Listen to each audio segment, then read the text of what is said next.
It was the plane that wasn't supposed to exist. Built in total secrecy, flown higher than any jet before it, and powerful enough to expose the deepest secrets of the Soviet Union. But one mission changed everything. At the dawn of the Cold War, the world was locked in a silent battle for survival. The United States and the Soviet Union weren't just competing with armies or weapons, they were competing for information.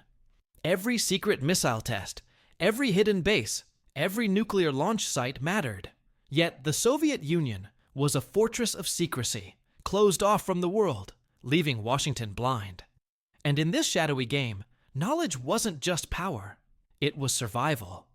If America couldn't see what the Soviets were building, it risked being caught off guard in a war that could end civilization. That desperation set the stage for a daring mission to create an aircraft that could pierce the Iron Curtain from above, gathering the truth the world wasn't meant to see. Reconnaissance had always been the hidden heartbeat of warfare. In World War I, planes were little more than flying observers, sketching maps from the sky. By World War II, bombers carried cameras as well as bombs, capturing the battlefield from above. But when the Cold War began, reconnaissance became something far more dangerous and far more vital. The Soviet Union was not just another adversary.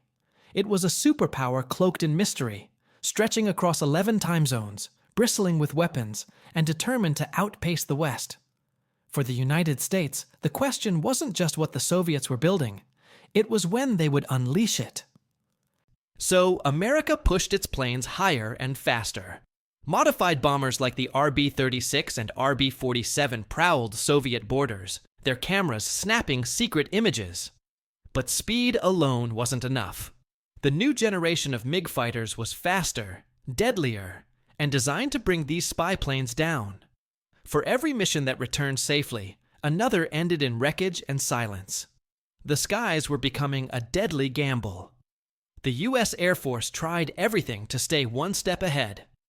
The RB-36 was massive, able to fly higher than most defenses, but it was slow, a lumbering giant that Soviet interceptors could eventually catch. The RB-47 was faster, a sleek jet built for speed, but even that advantage was fading. Soviet MiG-17s and MiG-19s were climbing higher, flying faster, and closing the gap. Every mission carried risk. Pilots would return with torn wings from near misses, or sometimes not return at all. Each loss was more than just a downed aircraft. It was proof that the Soviet shield was tightening. Washington realized the truth. No matter how fast or powerful a converted bomber was, it wasn't invincible. What America needed wasn't another bomber with cameras. It needed something radically different. A plane that could fly so high, so far beyond reach, that no missile or fighter could touch it.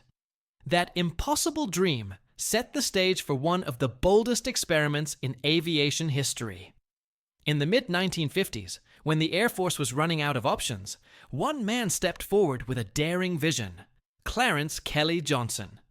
He was the legendary engineer behind Lockheed's top-secret Skunk Works division, a team so secretive that even the Pentagon didn't always know what they were building. While other companies proposed bulky, over-engineered designs, Johnson went in the opposite direction. His idea was almost absurd. Strip everything down to the bare minimum. One engine. A gigantic sailplane wing. No weapons, no armor, not even proper landing gear. Just cameras, fuel, and altitude. The result was the CL-282 concept. So fragile it looked like it could snap in two. Many military officials scoffed. It seemed impossible that such a spindly glider-like machine could survive, let alone protect the free world. But in the shadows of Washington, the CIA saw potential. Secrecy was everything, and Johnson's design could be built quietly, away from prying eyes. The gamble was on.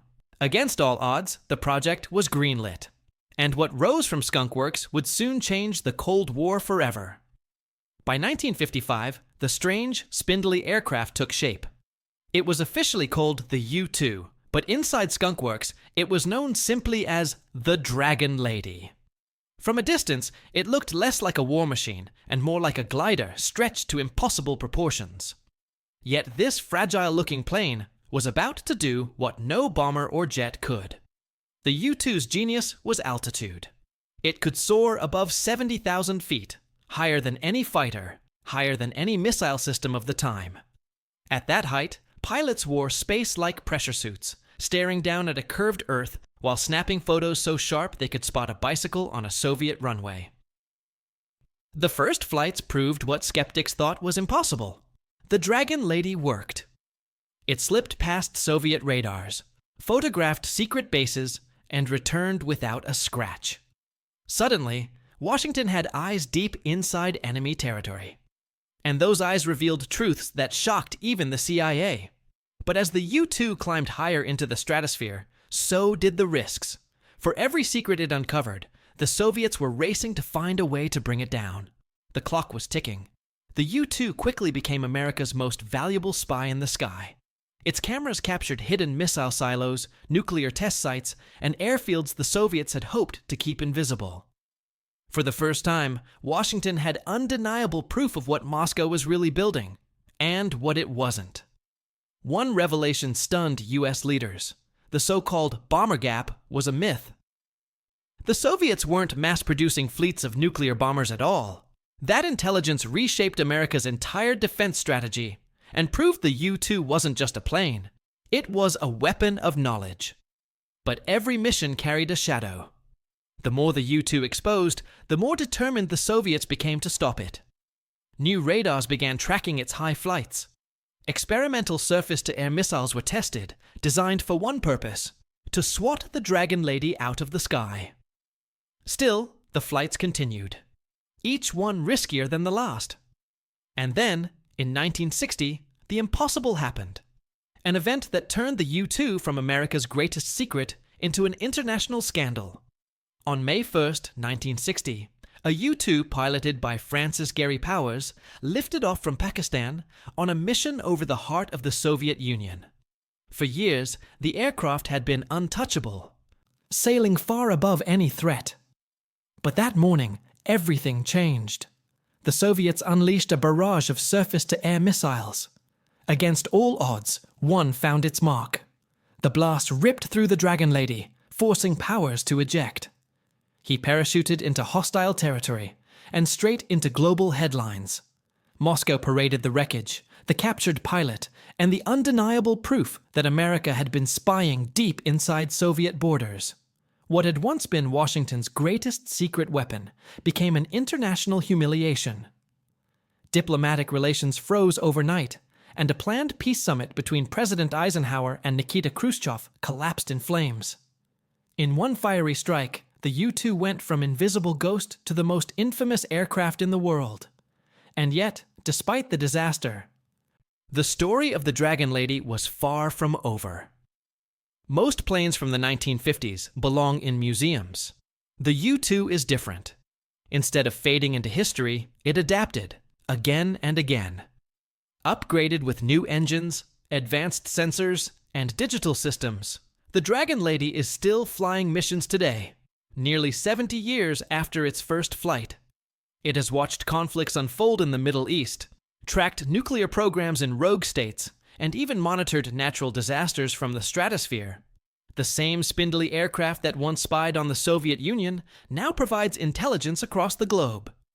That endurance is its greatest legacy. A machine built in secrecy, doubted by generals, and nearly destroyed by scandal outlived empires. The Soviet Union is gone. The Berlin Wall has crumbled. But the U-2 still rises, a silent witness above the clouds. The story of the U-2 is more than just engineering brilliance. It's proof of how far nations will go for survival.